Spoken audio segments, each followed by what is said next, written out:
how you can fix find people nearby feature missing on Telegram. Now before we start, if you are new to our channel, head down below and hit the subscribe button so you don't miss out on our future videos. Now let's get started. So when you open Telegram, you might notice that you don't have find people nearby feature on the bottom left. So Telegram has not only just removed the feature, they have completely dropped it. Now the reason being that many people face problems with bots and scammers. Now, this feature was used by bots and scammers to just scam people. They used it for, scamming a lot of people for money, for different purposes, and this was not on Telegram's vision. So they just removed it. Now they won't be bringing this feature back, and they replaced it with businesses nearby.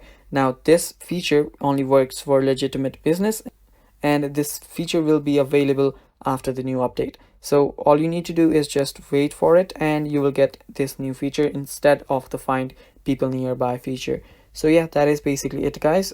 That is the reason for Telegram not having find people nearby option. So that is all for the video too. Thanks for watching. Stay tuned for more upcoming videos, and bye bye.